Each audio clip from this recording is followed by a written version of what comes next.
오늘 본문 말씀 마태복음 21장 1절부터 11절입니다. 같이 하나님의 말씀 읽도록 하겠습니다. 저희가 예루살렘에 가까이 와서 감난산 벳바게에 이르렀을 때에 예수께서 두 제자를 보내시며 이르시되 너희 맞은편 마을로 가라. 곧 매인 나귀와 나귀 새끼가 함께 있는 것을 보리니 풀어 내게로 끌고 오너라. 만일 누가 무슨 말을 하거든 주가 쓰시겠다 하라. 그리하면 즉시 보내리라 하시니 이는 선자로 하신 말씀을 이루려 하심이라. 일러스되 시온의 딸에게 이르기를 내 왕이 내게 이만하니 그는 겸손하여 나귀 곧 멍에 매는 짐승의 새끼를 탔도다 하라 하였느니라. 제자들이 가서 예수의 명하신 대로 하여 나귀와 나귀 새끼를 끌고 와서 자기들의 겉옷을 그 위에 얹음에 예수께서 그 위에 타시니 무리의 대부분은 그 겉옷을 길에 펴며 다른 애는 나뭇가지를 베어 길에 펴고 앞에서 가고 뒤에서 따르는 무리가 소리질러 가로되 호산나 다윗의 자손이여 찬송하리로다. 주의 이름으로 오시는 이여 가장 높은 곳에서 호산나 하더라. 예수께서 예루살렘에 들어가시니 온 성이 소동하여 가로되 이는 누구뇨 하거늘 무리가 가로되 갈릴리 나사렛에서 나온 선지자 예수라 하니라. 아멘. 여러분, 독일의 유명한 동요인데요. 여러분, 노렐라이라는 노래를 아십니까? 한번 들어보세요. 여러분 아마 아실 거예요. 하도 많이 들어봤던 것이기 때문에. 네. 이 노렐라의 노래에 전설이 있습니다. 준비되는 대로 들으세요. 9세기경에 독일 라인강변에 이 노렐라이라는 소녀가 살고 있었습니다.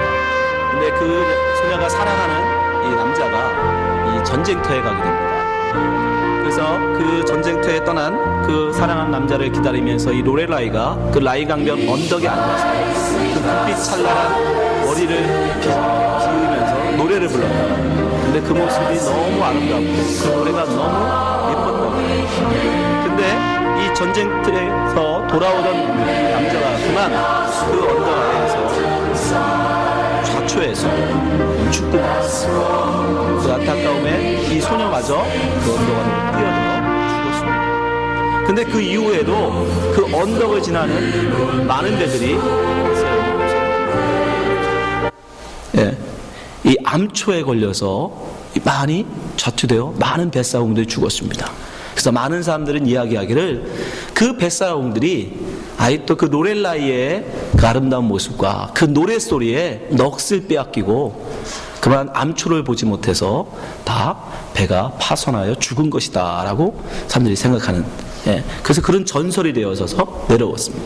그것을 노래로 만든 것입니다. 그리고 사람들은 그런 실체되지 않은 그저 어쩌면 유령일 수도 있고 그런 노래소리에도 넋을 빼앗겨요. 그것이 우리의 모습입니다, 여러분. 사람이 누군가가 칭찬해주고 누군가가 격려해주고 누군가가 인정해주고 누군가가 환호해주면 사람들은 그것에 흥분해요. 아, 내가 이 정도 되는구나. 누가 나를 인정해주는구나. 수많은 사람들이 자기를 환호하며 자기 발 앞에 엎드리면 사람들은 그걸로 흥분합니다. 네. 그래서 인기의 절정에 있던 인기 스타들이 결국 그 인기를 내려오지 못하는 거예요. 끝까지 그 인기를 부려잡으려고 하는 것입니다. 권세도 마찬가지죠. 모두가 내 발 앞에 무릎 꿇게 만드는 그 권세를 한번 맛본 사람은 죽을 때까지 그 권세를 포기하지 않는 거예요. 사람들은 누군가 나를 지지하고 환호하고 누가 내 발 앞에 엎드리면 사람들은 우쭐합니다. 그것을 다 좋아해요. 근데 오늘 예수님은 많은 예루살렘 거민들이 당신의 앞에 와서 환호하며 무릎 앞에 엎드림에도 불구하고 예수님은 결코 그것에 마음을 빼앗기지 않습니다. 오늘 말씀 본문 8절 9절 말씀 보세요. 무리의 대부분은 그 겉옷을 길에 펴며 다른 이는 나뭇가지를 베어 길에 펴고 앞에서 가고 뒤에서 따르는 무리가 소리질러 가로되 호산나 다윗의 자손이여 찬송하리로다. 주의 이름으로 오시는 이여 가장 높은 곳에서 호산나 하더라. 여러분, 이렇게 호산나 외치며 종려나무 가지를 꺾어서 그 발 앞에 펴는 것은 왕을 영접할 때 하는 일이에요. 왕을 영접할 때 당신은 우리의 왕입니다 라는 거예요. 모든 거미들이 뛰어나와서 예수를 지금 왕으로 영접하고 있는 것입니다. 환호하며 소리치며 외치며 그 앞에 무릎 꿇고 예수님을 왕으로 지금 영접하고 있는 거예요. 그럼에도 불구하고 예수님은 그 환호에 결코 현혹되지 않습니다. 뭐요? 여러분, 사람들의 그런 환호는 무엇 같은 거예요? 노렐라이의 노랫소리와 같은 겁니다. 사람들이 그 환호에, 사람들의 칭찬, 사람들의 격려, 사람들의 환호에 여러분 넋을 빼앗기면 우리는 암초 걸려 배가 파산하여 죽는 것입니다. 예수님은 그걸 너무도 잘 알고 계셨기 때문에 사람들의 그런 환호에, 사람들의 그런 환성에 현혹되지 않으셨어요. 그리고 예수는 묵묵히 예루살렘에 가셔서 십자가를 지고 골고다로 가십니다. 예수님의 마음만 먹으면, 그래 내가 너희들 왕 되어줄게, 너희들 그렇게 왕이 되길 원해? 그럼 내가 왕 되어줄게 라고 예수님 마음만 먹고 한마디만 하시면 그 사람들은 정말 모두가 다 일어날 것입니다. 근데 예수님은 결코 그들의 그 환호에 응답하지 않으세요. 기꺼이 그 환호, 그들의 그 함성, 그들의 그 인정, 칭찬, 그것을 다 뒤로하십니다. 그 세상의 영광을 버리십니다. 그리고 고난 가운데 십자가의 고난으로 예수님은 들어가셨다는 것입니다. 여러분, 우리는 예수님의 제자들입니다. 우리는 예수님이 가신 길을 따라가겠다라고 나선 사람들이에요. 그래서 우리도 세상의 환호, 세상의 인기, 세상의 자랑이 아니라 예수 그리스도가 걸어가신 그 십자가의 고난으로 우리도 가야 하는 것입니다. 하나님은 예수 그리스도를 십자가의 고난으로 밀어넣으셨어요. 우리에게도 마찬가지입니다. 예수님을 따르겠다는 우리도 역시 하나님은 고난으로 밀어넣으세요. 세상 사람들의 환호, 세상 사람들의 그 인기가 아니라 고난 가운데 우리를 집어넣으신단 말입니다. 그것은 고난 속에 우리를 향한 하나님의 깊은 뜻이 있기 때문이에요. 고난 속에 어떤 하나님의 뜻이 있습니까? 첫 번째, 하나님께서는 우리에게 왜 고난을 주시는가? 그것은 바로 우리를 고치시기 위해서입니다. 우리를 바로 세우시기 위해서예요. 히브리서 12장 5절의 말씀을 보니까 또 아들들에게 권하는 것 같이 너희에게 권면하시는 말씀을 잊었도다. 일러스되 내 아들아 주의 징계하심을 경히 여기지 말며 그에게 꾸지람을 받을 때 낙심하지 말라. 주께서 그 사랑하시는 자를 징계하시고 그의 받으시는 아들마다 책찍질 하심이니라 하였으니 너희가 참음은 징계를 받기 위함이라. 하나님이 아들과 같이 너희를 대우하시나니 어찌 아비가 징계하지 않는 아들이 있으리요. 징계는 다 받는 것이거늘 너희에게 없으면 사생자여 참 아들이 아니니라.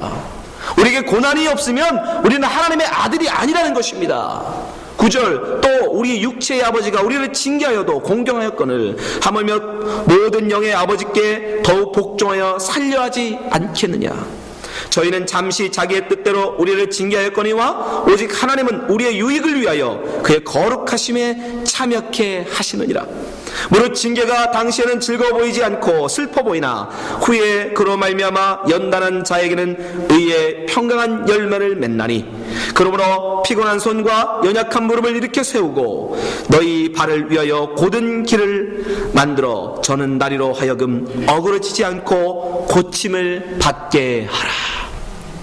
하나님께서는 우리를 징계로 말미암아 우리를 곧은 길로 고침을 받게 하기 위해서 우리의 피곤한 손과 연약한 무릎을 일으켜 세워서 바르게 가도록 인도하시기 위해서 우리를 징계하신다는 겁니다. 우리에게 고난을 허락하신다는 거예요. 하나님은 고난을 통해서 우리를 양육해 가십니다.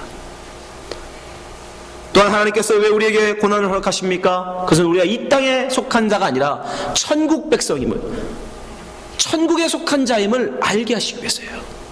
요한복음 17장 14절에 예수님께서 이렇게 우리를 위해 기도하십니다. 내가 아버지의 말씀을 저희에게 주었사오매 세상이 저희를 미워하여 싸우니 이는 내가 세상에 속하지 아니함 같이 저희도 세상에 속하지 아니함이나이다.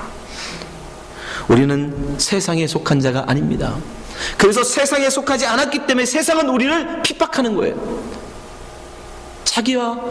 자기와 같은 사람들이 아니기 때문에. 디모데후서 3장 11절 무릇 그리스도 예수 안에서 경건하게 살고자 하는 자는 핍박을 받으리라. 우리가 이 세상 가운데 사는 동안 하나님의 백성으로서 경건하게 살고자 하면 세상은 우리를 핍박하게 돼 있어요. 조롱하게 돼 있어요. 모든 사람들의 환호와 사람들의 인기, 사람들에게서 영광을 구하며 그 길로 나가고 있는데 예수 믿는 사람들은 그걸 버리고 그건 헛되다고 그건 아무것도 아니라고 말하고 골고다로 가니까 사람들은 우리를 조롱하는 것입니다. 비웃는 것이에요. 그러나 그것이 잘 가는 겁니다, 여러분. 세상으로부터 우리는 핍박을 받아야 돼요. 세상으로부터 우리는 조롱을 받아야 됩니다. 근데 우리 가운데 지금 세상에 살면서도 아무런 불편함이 없고 세상 사람들로 조롱함이 없다는 것은 무슨 말입니까? 그래서 우리가 이 세상 가운데서 세상 사람들처럼 살고 있다는 증거인 거예요. 세상 가운데서 하나님의 백성처럼 살면 반드시 핍박이 있다고 말씀하시는데 우리에게 핍박이 없다면 그것은 우리가 세상에 섞여서 세상 사람들처럼 살고 있기 때문에 구별되지 않기 때문에 사람들이 우리를 핍박하지 않는 겁니다. 세상이 우리를 핍박하지 않는 거예요. 오히려 핍박이 없는 것이 우리에겐 더 슬픔인 것입니다. 세상으로부터 우리는 핍박을 받아야 돼요. 현대 우리 크리스찬의 문제를 어떤 목사님은 그렇게 비유했어요. 세상 사람들이 교회를 나가는 순간, 성도들이 교회를 나가는 순간 다 이순신이 된다. 무슨 말씀인지 아세요? 교인들이 교회에서는 열심히 신앙생활하고 거룩한 성도인 척하지만 교회를 딱 나가는 순간 이순신처럼 내가 교회 성도임을 아무에게도 알리지 마라. 그 사람들이 내가 교회 다니지 모른다는 거예요. 성도인 걸 감춘다는 거예요. 교회에서는 거룩한 신부처럼 성도처럼 살지만 교회 밖 나가서는 나도 똑같이 너랑 세상 사람이야. 나는 거룩한 신부가 아니야. 자기의 거룩함을 드러내지 않는다는 겁니다. 그 세상에서 핍박이 없는 거예요. 세상 사람들의 조롱, 세상 사람들의 비웃음, 세상 사람들의 핍박이 여러분 두렵습니까? 여러분 기억하십시오. 우리는 세상에 속한 자가 아닙니다. 우리는 하늘에 속한 자들이에요. 그 자에게는 반드시 핍박이 있다는 것입니다. 마지막으로 하나님께서 우리에게 고난을 허락하십니까? 그래서 예수 그리스도의 고난에 동참하시기 위해서입니다. 여러분에게 하나님께서 고난을 주시는 것은 여러분으로 하여금 예수 그리스도의 고난을 알라고 허락하시는 거예요. 베드로전서 4장 12절 사랑하는 자들아 너희를 시련하라고 오는 불시험을 이상한 일 당하는 것 같이 이상히 여기지 말고 오직 너희가 그리스도의 고난에 참여하는 것으로 즐거워하라. 이는 그의 영광을 나타내실 때에 너희로 즐거워하고 기뻐하게 하려 함이라. 우리는 세상 가운데 불시험을 당한다는 것입니다. 근데 그 불시험 당함을 이상한 일을 당하는 것처럼 생각하지 말래요. 왜 그렇습니까? 그로 말미암아, 그 고난으로 말미암아, 그 시험으로 말미암아 우리가 예수 그리스도의 고난에 참여할 수 있기 때문에. 그래서 초대교회 많은 예수 그리스도의 제자들이 어떻게 했어요? 그 유대인들의 핍박, 그리고 감옥에 갈지라도 그들은 그것을 위하여 자기들이 예수님 때문에 감옥 갈 수 있게 해주심을 감사했습니다. 예수로 말미암아 내가 오히려 고난당하는 것을 기뻐했다고요. 여러분, 우린 세상 가운데에서 오히려 큰 시험을 만나면 만날수록 기뻐해야 되고 감사해야 됩니다. 왜 그렇습니까? 내가 그만한 큰 시험을 이길 만한 사람을 하나님이 여겨주셔서 내게 시험을 주시는 거니까.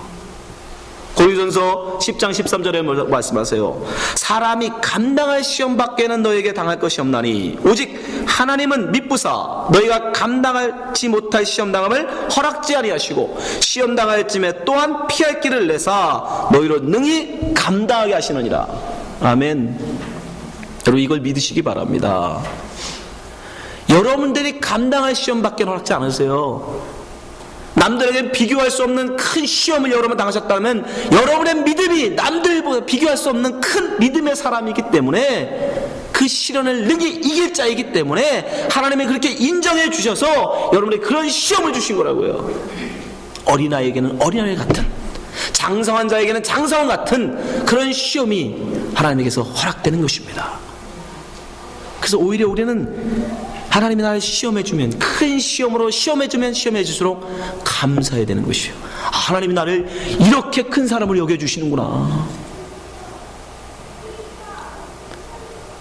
이 하나님의 깊은 뜻을 알면 시험은, 고난은 우리에게 저주가 아니라 축복인 거예요. 하나님의 은혜인 것입니다. 우리는 어떻게 이 고난들을 이겨내갈 수 있습니까? 예수 그리스도께서 하신 모범을 쫓아서 우리는 가면 됩니다.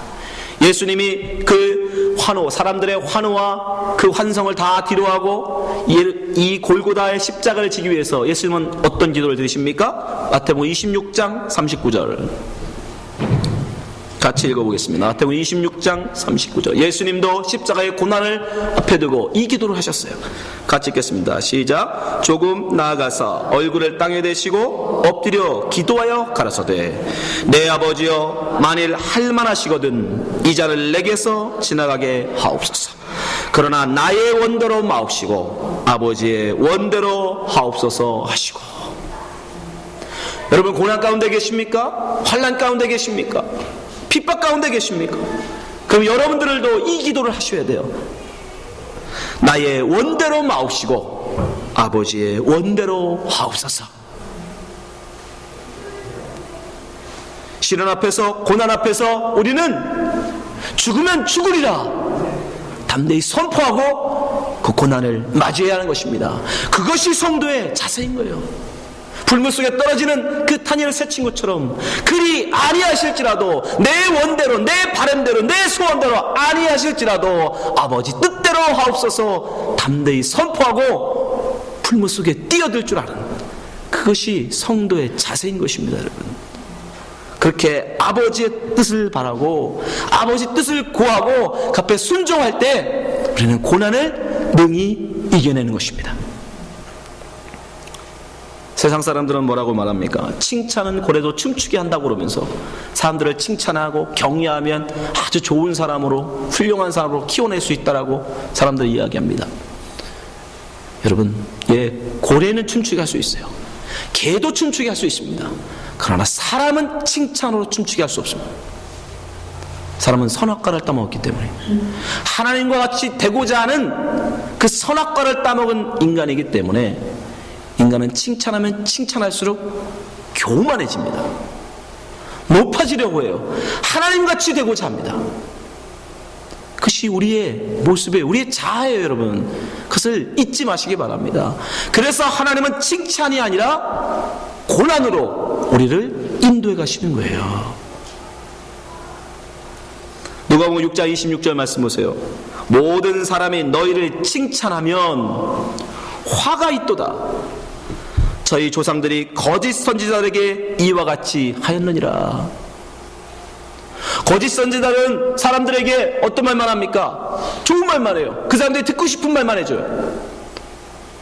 넌 잘 될 거야. 너는 병에서 나을 거야. 네 사업은 성공할 거야. 네 자녀는 이 다음에 정말 성공한 사람 될 거야. 왜요? 상관없으니까. 그 영혼이 교만해져서 파멸을 하든 말든 상관없으니까. 그 사람들로부터 칭찬받죠. 그러나 그것은 거짓입니다, 여러분. 하나님은 결코 우리의 칭찬이 아니라 고난으로 우리를 양육해 가십니다. 세상의 칭찬을 바라지 마십시오. 세상 사람들이 환호에 여러분 마음 뺏기지 마세요. 그것은 노렐라이, 그 언덕에서 울려 퍼지고 있는 노렐라이의 카미로 노랫소리인 거예요. 그것은 오히려 우리를 암초에 부딪혀 죽게 하는 유혹입니다. 마귀의 유혹인 거예요. 우리는 오히려 하나님의 고난을 통해서 우리를 인도하시는 하나님의 사랑을 알고 기꺼이 고난을 받아들일 줄 알아야 합니다. 사랑하는 성도 여러분, 지금 시험을 당하고 계십니까? 사업이 어렵습니까? 아니면 건강을 잃었습니까? 아니면 자녀가 속을 쓰게 계십니까? 그 모든 시험은 여러분들이 능히 이겨낼 줄 믿기에 하나님이 여러분에게 허락하신 것입니다. 담대함으로 이겨내십시오. 당당하게 맞서십시오. 그 어떤 환난도, 그 어떤 시험도, 그 어떤 핍박도 우리를 예수 그리스도의 사랑에서 끊을 수 없습니다. 로마서 8장 35절, 누가 우리를 그리스도의 사랑에서 끊으리요? 환난이나 공고나 핍박이나 기근이나 적신이나 위협이나 칼이랴. 기록된 바 우리가 종일 주를 위하여 죽임을 당케 되며 도살의 양같이 여김을 받았나이다 함과 같으니라. 그러나 이 모든 일에 우리를 사랑하시는 이로 말미암아 우리가 넉넉히 이기느니라. 아멘. 모든 시험을 이겨내신 예수님께서 우리와 함께 하시기에 그 어떤 환난도, 공고도, 핍박도, 기근도, 적신, 위협도 결코 우리를 하나님의 사랑에서 끊을 수 없습니다. 여러분, 당당하십시오. 시험 앞에서 당당하십시오. 나는 능히 이것을 이기게 해. 하나님 나를 이 믿음으로 이 시련을 이길 만한 자로 여겨주셔서 내게 이런 시련을 주시는구나. 내가 죽으면 죽으리라. 당당하게 시험 가운데 들어가십시오. 그럼 하나님께서 여러분을 능히 거기서 건져 주실 것입니다. 고난은 우리에게 축복입니다. 우리를 더 하나님께서 바르게 세우시려는, 우리가 하나님의 백성임을 알게 하시려는, 그 고난을 통하여 예수 그리스도의 십자가를 경험하게 하시려는 하나님의 깊은 뜻이 고난 가운데 있기 때문입니다. 이 자리에 계신 모든 성도님들, 이제부터 모든 시험 앞에 당당하게 맞서심으로 모든 시험을 넉넉히 이겨내시는 성도 되시기를 주님의 이름으로 축원합니다. 기도하겠습니다.